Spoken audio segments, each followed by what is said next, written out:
hari ini semoga selalu dalam keadaan sehat dan tentunya tetap bersemangat ya. Senang sekali saya Widi Dwinanda dapat kembali hadir menjumpai Anda dalam program Bincang Kita untuk membahas seputar kesehatan. Nah, bicara mengenai kesehatan nih saudara, seperti yang kita ketahui di tengah pandemi COVID-19 ini kita harus selalu menerapkan dengan ketat protokol kesehatan. Selama produksi ini berlangsung tentunya kita juga selalu menerapkan dengan ketat. Salah satunya adalah dengan melakukan tes swab antigen baik tim produksi maupun pengisi acara. Selain itu kita juga selalu jaga jarak dan tentunya selalu menggunakan masker. Nah, kita kembali lagi ke tema kita hari ini saudara, yaitu mengenai kesehatan kanker, termasuk penyakit yang dapat menyebabkan kematian karena umumnya penyakit ini tidak menunjukkan gejala pada awal perkembangannya sehingga baru bisa terdeteksi dan bahkan bisa ditangani pengobatannya setelah stadium lanjut.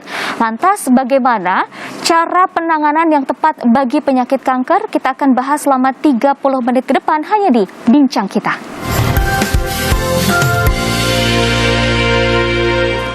Ya, tentunya untuk membahas seputar kesehatan saya tidak sendiri nih saudara. Sudah ada dua narasumber yang begitu luar biasa pada hari ini. Ada dua dokter dari Klinik CMI Bandung telah hadir di studio. Ada Dr. Iranita. Halo Dr. Ira, apa kabar? Baik Mbak Widi. Dan juga ada Dr. Haidar. Apa kabar dokter? Luar biasa. Wah, ini temanya agak berat nih ya, yaitu kanker. Kita tahu bahwa penyakit kanker benar-benar menjadi momok tersendiri. Ketika mendengar kata kanker pasti aduh kayaknya banyak banget yang hopeless ketika sudah didiagnosis mengalami atau mendapatkan penyakit kanker. Nah, kenapa sih sebenarnya bisa seperti itu? Kenapa bisa mematikan, dokter? Kenapa bisa mematikan ya? Jadi sebenarnya kanker itu kan sel yang tumbuh ya. Nah, sel yang tumbuh ini pada awalnya itu oleh pasien tidak dirasakan. Baru nanti di stadium menuju akhir sebelum lanjut gitu, baru ada rasa nyeri, kemudian pembesarannya sudah mendesak organ-organ tubuh yang lain. Nah, saat itu barulah ketahuan itu pasien mengalami kanker, seperti itu. Jadi kalau seperti itu jatuhnya deteksi dan juga pengobatannya bisa dikatakan telat dong, dok? Betul sekali. Betul. Jadi saat diobati ya saat sudah stadium lanjut, sudah menyebar begitu banyak dan luas begitu ya, otomatis lebih susah ditangani dibandingkan yang masih stadium awal. Oke, untuk dokter Ira sendiri nih, kenapa sih sebenarnya kanker itu sangat cepat menyebarnya? Jadi pada dasarnya nih Mbak, kanker itu kan merupakan suatu pertumbuhan sel yang abnormal ya, terus menerus gitu. Awalnya sel kanker ini adanya perubahan sel kanker ini awalnya ada di darah. Perubahan awal dari sel kanker itu sebenarnya ada di darah. Bermula di darah, iya, begitu. Jadi sebenarnya sudah lama prosesnya ini, nggak bisa tiba-tiba langsung 1 tahun atau beberapa bulan kena kanker gitu, nggak bisa. Jadi sebenarnya sudah proses dari lama. Seperti yang Dr. Haidar tadi bilang, karena dia itu tidak memiliki rasa nyeri, jadi dia muncul aja gitu, muncul perlahan. Saat ada infeksi baru dia nyeri gitu. Nah, kenapa dia bisa menyebar cepat? Pertama karena dia tidak terdeteksi awalnya, karena sel ini ada di darah. Nanti misalkan ternyata di sel ini itu ada frekuensi atau bentuk sel yang sama, ataupun ternyata itu di situ ada yang rusak, misalkan di payudara nih contoh ya, berarti dia akan muncul di payudara gitu. Misalkan ada benjolan. Iya, ada benjolan. Misalkan nggak cuma di payudara, di otak. Berarti dia akan ada muncul gangguan di otak atau muncul tumor atau benjolan di otak gitu. Tergantung dia rusak di mana gitu. Misalkan rusak di payudara, makanya di situ dia akan membuat rumah inangnya di situ. Dia akan ibaratnya bahasanya itu analoginya dia akan bikin rumah di situ si kankernya ini. Nanti setelah dia sudah di situ, nanti misalkan dia itu sudah cukup nih di payudara, kan dia kan tadi awalnya di darah ya Mbak ya. Jadi dia akan nyari tempat lain yang memang jadi dia berpindah-pindah, hampir mendekati daerah situ. Misalkan bisa di kelenjar getah bening, bisa, ataupun di paru-paru kalau di payudara, ini sebagai contoh saja gitu. Baik. Nah, untuk Klinik CMI Bandung sendiri ini kan memang mengedepankan metode pengobatan dari Dr. Ibnu Sina. Betul. Nah, melihat penyakit kanker itu seperti apa kalau dari metode pengobatan atau dari buku Ibnu Sina sendiri? Jadi sebetulnya metodenya sama seperti yang konvensional aja, karena sama-sama dokter ya, Dr. Ibnu Sina dengan dokternya sekarang sama-sama dokter. Jadi untuk pengobatannya kembali lagi pada kenapa sih bisa muncul seperti itu ya. Jadi dijelaskan ya, dari buku tersebut dijelaskan bahwa kenapa kanker ini bisa muncul. Nah, yang saya tahu nih untuk pengobatan kanker tentunya pasti orang taunya kemoterapi atau operasi. Pemotongan payudara itu juga bisa dilakukan ketika untuk menyembuhkan penyakit kanker payudara seperti itu. Nah, apakah di klinik CMI dengan menggunakan metode pengobatan Ibnu Sina juga melakukan operasi atau ada pengobatan lainnya nih, Dok? Jadi sebenarnya untuk obat dari penanganan di CMI, kita awalnya akan memberikan pilihan kepada pasien. Itu kan kembali ke pilihan ke pasien. Karena kalau memang mau di kemoterapi, boleh saja gitu. Itu hak pasien. Memang karena kemoterapi itu kan dia efeknya cukup banyak ya Mbak, efek samping. Ada efek samping ke tubuh si pasien itu ya. Nah, itu kalau misalkan si pasien memang tidak mau untuk kemoterapi, kami memberikan solusi lain gitu, yaitu pengobatan dengan metode Ibnu Sina gitu, atau bisa disebut formula Ibnu Sinanya itu dengan efek samping yang lebih minimal, dan pasien untuk mendapatkan pengobatan ini tuh efeknya karena minimal, jadi dia nyaman gitu. Yang formula Ibnu Sina ini dia hanya fokus sama intinya saja nih, yang rubah awalnya tadi, misalkan di darah ya di darah gitu. Kan kalau memang diambil di payudara, misal ada kanker payudara diambil yang kanan, ternyata yang kiri ada nih, berarti kan intinya bukan di situ. Ya, kalau formula Ibnu Sina dia hanya mengambil intinya saja dengan ilmu-ilmu biomolekuler gitu. Wow, ini menarik sih, karena yang kita semua tahu kebanyakan orang ya satu-satunya cara, satu-satunya solusi ketika orang terkena kanker pasti dioperasi, pasti kemoterapi, pasti itu. Tapi ternyata ada solusi lain dengan menggunakan metode pengobatan Ibnu Sina. Kita akan gali lebih jauh lagi ya di segmen 2 ya. Jangan kemana-mana, tetaplah bersama kami.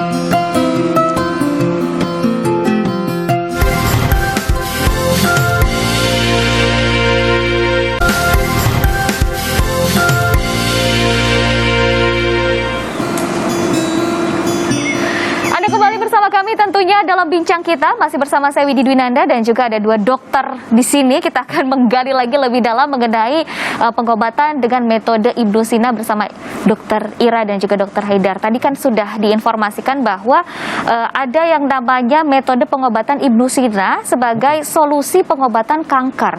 Kanker kan yang kita tahu operasi, kemoterapi. Yang kita tahu juga bahwa dua solusi itu ternyata bisa memiliki efek samping yang cukup tinggi. Untuk kita mungkin bisa digali juga oleh dokter siapa mungkin yang bisa menjelaskan apa sih sebenarnya efek samping kemoterapi dan juga operasi ketika kita dilakukan solusi itu tuh. Ya, untuk efek samping kemoterapi dan efek samping operasi itu sebenarnya sudah umum diketahui ya. Kalau kemoterapi mungkin ada rambut rontok, kemudian kulit yang menghitam, itu karena dia menyerang, selain sel kankernya itu diserang, sel tubuh yang normal itu juga diserang. Kalau untuk operasi sendiri itu dia memotong si kankernya ini. Nah, namun belum tahu apakah inti dari kankernya ini ikut terpotong atau tidak, seperti itu. Makanya seringkali untuk pasien yang sudah dioperasi, misalkan di payudara kanan, akan muncul benjolan di yang sebelah kiri, seperti itu. Nah, ini saya juga penasaran nih, kalau kanker payudara diangkat payudaranya, dipotong, ibaratnya seperti itu. Lalu bagaimana dengan kanker darah? Apakah bisa dioperasi nih, Dok? Kalau untuk kanker darah sendiri, setahu saya untuk sarang nggak ada operasi. Jadi biasanya menggunakan kemoterapi atau stem cell, seperti itu. Nah, kalau di CMI sendiri, karena pengobatan di CMI itu menggunakan, jadi dicari mana inti sel yang mengalami perubahan. Jadi tim farmasi kami, mereka ada hitungannya sendiri. Jadi mereka mencari kira-kira inti sel mana sih yang mengalami kerusakan. Nah, inilah yang nanti akan dituju oleh obat ini. Oke, tadi kan sudah dijelaskan kemoterapi dan juga operasi sebenarnya efek sampingnya lumayan tinggi juga. Tapi mengapa masih banyak sekali digunakan sebagai salah satu solusi pengobatan kanker di Indonesia nih, Dok? Oke. Jadi mungkin kalau ini secara medis modern saat ini gitu, saat ini memang pengobatan yang tersedia itu gitu. Maksudnya dalam mengandalkan teknologi, mengandalkan teknologi kemoterapi gitu.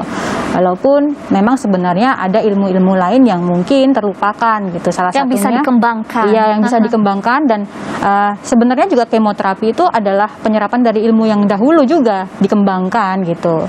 Nah, mungkin kedepannya lagi akan ada pengembangan lagi ilmu-ilmu baru seperti di klinik CMI ya. Di CMI ini kami juga sudah mengembangkan ilmu-ilmu yang kita adopsi dari buku Ibnu Sina, yaitu The Canon of Medicine, yang dimana dia mampu untuk menarik sel kanker itu saja. Nah, dari formula Ibnusina formula Ibnusina ini dia mampu mencari mana sih selnya yang bermasalah, yang sakit gitu. Jadi ada yang rusak di bagian mana nih gitu.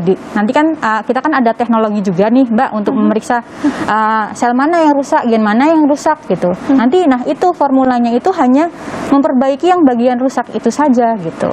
Jadi tidak semuanya yang dirusak gitu. Untuk menemukan formulanya dari sel yang rusak yang harus diangkat, ibaratnya dihilangkan seperti itu, tahapan-tahapannya seperti apa sih teknik pengobatannya? Jadi seperti pemeriksaan pada umumnya. Pasti di screening dulu. Betul, harus dicari dulu riwayat penyakitnya seperti apa, kemudian melakukan anamnesis gitu istilahnya ya. Kemudian setelah itu dilakukan pemeriksaan fisik dan juga penegakan diagnosis. Nah, karena kanker ini merupakan kompetensinya dari dokter spesialis, jadi yang berhak untuk mendiagnosis kanker itu adalah dokter spesialis. Nah, dari situ nanti dokter spesialis juga akan meminta beberapa pemeriksaan darah. Nah, dari pemeriksaan darah ini, dari diagnosis, kemudian dari karakteristik pasien, itulah yang akan menjadi dasar perhitungan oleh tim farmasi kami untuk meracik obat tersebut. Oke, peracikan obat intinya seperti itu ya. Peracikan obat ini tentunya berbeda dari pasien satu dengan pasien yang kedua, meskipun misalnya kankernya sama. Nah, apakah ada proses ibaratnya uji coba terlebih dahulu? Apakah obat ini cocok atau enggak? Jadi tahu begitu. Apakah obat ini sesuai formulanya dengan pasien tersebut? Jadi kita lihat hitungannya tadi untuk meracik obat itu dari pemeriksaan darahnya, Mbak. Gitu. Jadi kita memang tidak semata-mata nyoba ini enggak. Jadi memang ahli farmasi nanti akan menghitung gitu. Ada laboratorium juga sendiri di situ, ya. di CMI ya. Di CMI ada laboratorium sendiri, namanya laboratorium Avicenna ya. Terus kemudian ini nanti setelah dihitung, misalkan kadar darah HB-nya si A ini berapa, leukositnya berapa, berarti kan ada setiap hasil dari lab itu kan menandakan kondisi tubuh kan, Mbak, gitu. Jadi kita dari pihak farmasi pun juga akan menambahkan, misalkan normalnya sekian, akan dibikin gimana biar normal kembali gitu. Makanya itu ada hitungannya, dan pengobatannya juga tidak bisa langsung tiba-tiba sembuh atau tidak gitu. Kita ada prosesnya juga. Jadi selain dari medis yang modern tadi, yang dari diagnosa dokter spesialis, nanti dari pihak yang komplementer ya, pengobatan komplementer itu kan ada tahapnya. Pengobatan nggak bisa langsung tiba-tiba selesai, enggak. Jadi pengobatan pertama, kedua, ketiga itu ada, dilihat juga kondisinya. Misalkan nih, Mbak, si pasien A ini sakit, ya ada pengobatan 1 bulan gitu. Bulan selanjutnya kita akan screening lagi nih, ada perubahan nggak gitu, ada perbaikan nggak serta-merta kita tuh langsung ngasih itu enggak. Jadi dan nggak serta-merta obatnya itu terus ya, berarti ada pengembangan terus sesuai dengan hasil screening yang di-upgrade terus seperti itu ya, Dok? Jadi sesuai kondisi tubuh. Untuk pengobatan kemoterapi dan operasi ada efek sampingnya, lalu bagaimana dengan pengobatan dengan menggunakan metode Ibnusina ini? Bisa dikasih gambaran nggak efek samping yang dirasakan kira-kira seperti apa? Jadi sejauh ini sih, Mbak, kalau di CMI ini 12.000 pasien yang kita tangani. Sudah 12.000 pasien ya? Itu sejauh ini mereka memilih ke kita gitu. Berarti menandakan bahwa mungkin mereka lebih nyaman karena memang efek sampingnya sangat minimal gitu. Sejauh ini memang seperti itu pasiennya gitu. Mungkin ada yang beberapa memang sudah kemoterapi gitu, lalu berpindah ke kami gitu, karena mereka merasa nyaman gitu. Karena itu kan pilihan pasien lagi ya, kembali mau pilih yang mana. Karena kita sebenarnya ada ilmu baru nih yang dikembangkan, yang dari dulu sampai sekarang dikembangkan gitu. Nah, itu kembali lagi ke pasien. Sejauh ini sih efek samping buat pasien sih tidak ngerasa nyaman ya gitu. Tidak ada yang seperti kemoterapi, itu tidak ada. Lalu dari 12.000 pasien yang ditangani kira-kira dari klinik CMI Bandung ini, efektivitas tingkat kesembuhannya dengan menggunakan metode pengobatan Ibnusina itu seperti apa sih gambarannya, Dok? Kalau yang setahu saya berdasarkan informasi dan juga data tentunya yang setelah dilakukan ya. Dan itu juga ada tim sendiri yang untuk menilai itu, jadi bukan saya. Nah, dari data-data tersebut menunjukkan kalau 80% pasien yang berobat itu mengalami perbaikan. Makanya kenapa tingkat kesembuhannya itu 80%, karena kita menggabungkan dua keilmuan gitu. Jadi kalau mungkin komplementer sendiri juga nggak akan bisa gitu. Betul. Oleh karena itu CMI menggabungkan dua keilmuan agar keadaan pasien yang berobat di CMI lebih baik tingkat kesembuhannya gitu. Siapa sih yang nggak mau kan sembuh gitu. Tadi kan Dokter Ira juga bilang bahwa ada tahapan loh, nggak bisa sekali dapat formula itu langsung satu aja terus langsung sembuh. Ya. Kira-kira untuk prosesnya itu sendiri biasanya berapa lama sih sampai akhirnya oh ini ternyata formula yang tepat untuk pasien A, pasien B, pasien C seperti itu? Jadi biasanya untuk proses penyembuhan tergantung dari kondisi pasien, dari stadium pasien. Kalau misalkan masih awal-awal, kondisi pasien masih baik, 4-6 bulan insya Allah bisa sembuh. 4-6 bulan Betul. insya Allah bisa sembuh ya. Dan itu memang sudah terbukti dari 12.000 pasien Ya, yang tadi betul. sudah ditangani, 80%-nya memang sudah mengalami itu begitu. Ya. Betul. Wow, luar biasa sekali. Mungkin banyak juga yang masih belum percaya kok bisa kanker nggak perlu operasi ataupun nggak perlu ketemu kemoterapi. Tentunya masih banyak sekali informasi yang ingin didapatkan oleh saudara Kompas TV. Kita akan ulik lagi, kita akan gali usai jeda. Jangan kemana-mana, tetaplah bersama kami.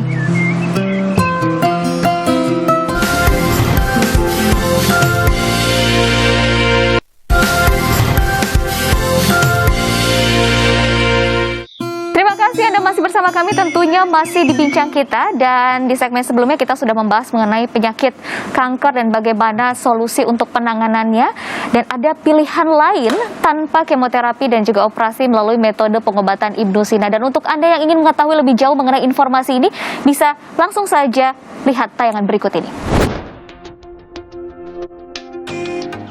Kanker terjadi akibat pertumbuhan sel-sel abnormal yang tidak terkendali di dalam tubuh. Pertumbuhan sel abnormal ini dapat merusak sel normal di sekitarnya. Biasanya kanker pada awalnya tidak menimbulkan gejala dan baru terdeteksi setelah mencapai stadium lanjut, sehingga kanker menjadi penyumbang kematian kedua terbesar di dunia. Faktor utama pemicu kanker adalah pola hidup yang kurang sehat, seperti kurang olahraga, merokok, dan pola makan yang tidak sehat. Penyakit kanker bukanlah penyakit yang baru ditemukan. Jauh sebelum peradaban pengobatan modern tercipta, Ibnu Sina telah melakukan penelitian dan merancang pengobatan untuk penyakit kanker. Dalam karya bukunya yang berjudul The Canon of Medicine Al-Qanun fil Al-Tib, Ibnu Sina adalah seorang ilmuwan dari timur yang berkontribusi besar terhadap perkembangan ilmu kedokteran. Beliau menguasai ilmu bedah dan sangat memahami ilmu biomolekuler yang menjadi ilmu dewa saat ini. Sehingga ia dikenal dunia sebagai bapak kedokteran modern. Formulasi Ibnu Sina yang telah dikenal kehebatannya di seluruh dunia sudah menjadi dasar pengobatan di Canon Medicine Indonesia atau CMI Hospital.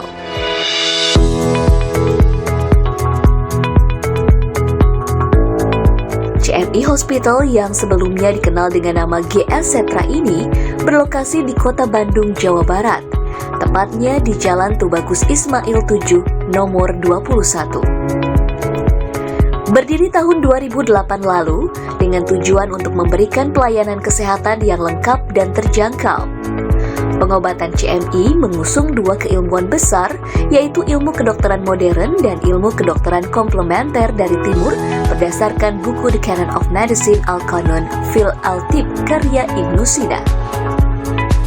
Dengan mengadopsi metode pengobatan komplementer kedokteran klasik timur berbasis formula Ibnu Sina yang terintegrasi dengan metode konvensional kedokteran modern, dapat memberikan tingkat kenyamanan pasien lebih tinggi, minim efek samping, dan tanpa tindakan invasif.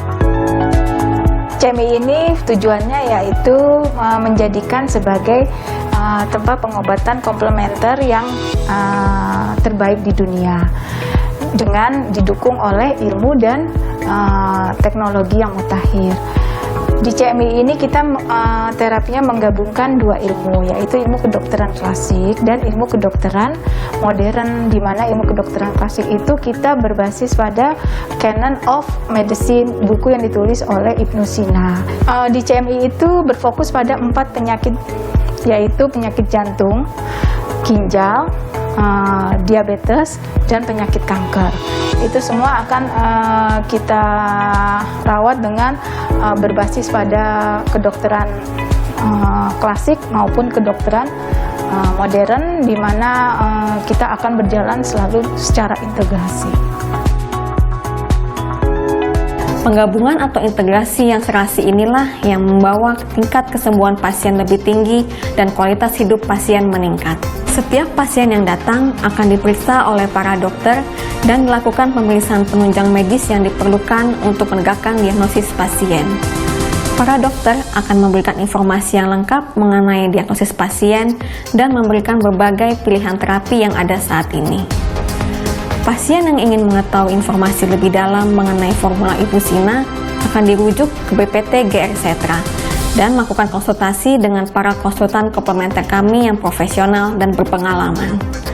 Penggabungan atau integrasi yang serasi inilah yang membawa tingkat kesembuhan pasien lebih tinggi dan kualitas hidup pasien meningkat.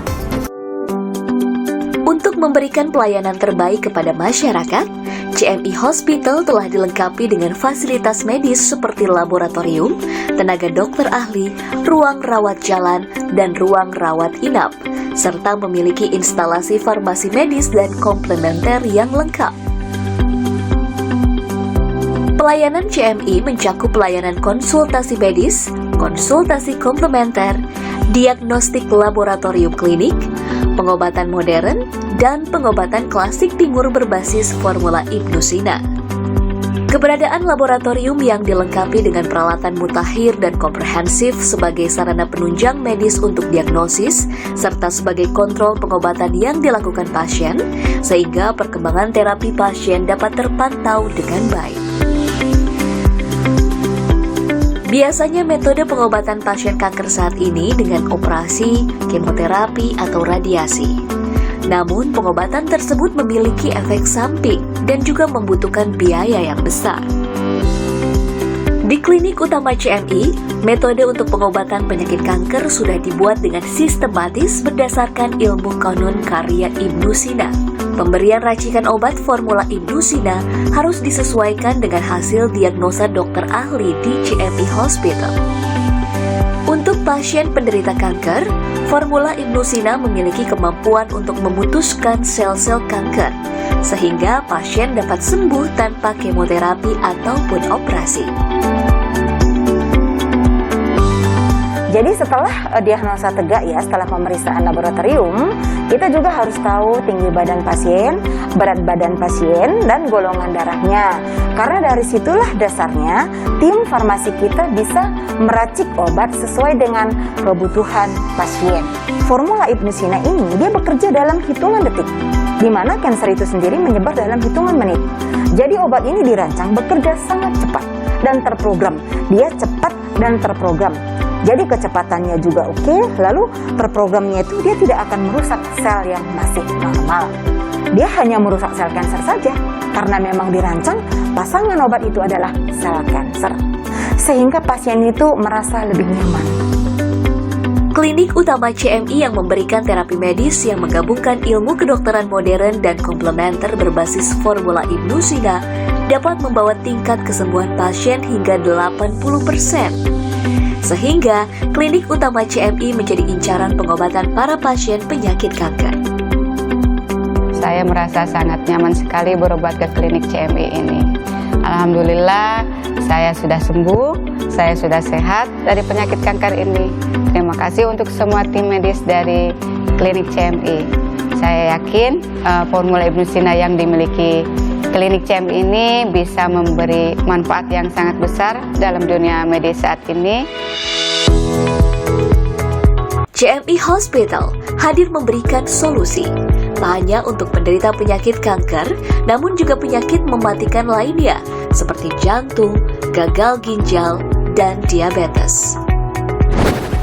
Saya sangat mengapresiasi dan mendukung keberadaan klinik utama CMI yang menerapkan metode pengobatan komplementer terintegrasi sejalan dengan strategi WHO, peraturan pemerintah Republik Indonesia, dan peraturan Menteri Kesehatan Republik Indonesia.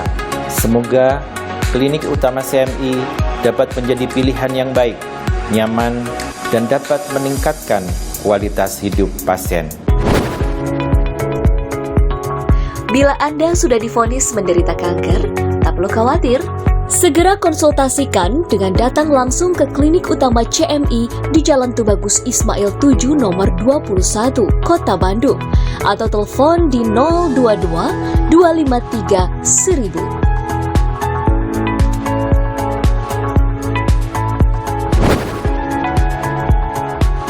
Ya itu dia tadi saudara, informasi yang lebih mendalam mengenai metode pengobatan Ibnu Sina yang ada di klinik CMI Bandung. Nah sebelum kita pamit undur diri mungkin diberikan dulu nih pesan terakhir untuk saudara Kompas TV, bagaimana untuk menjaga kesehatan agar lebih baik lagi untuk kualitas hidup yang lebih baik.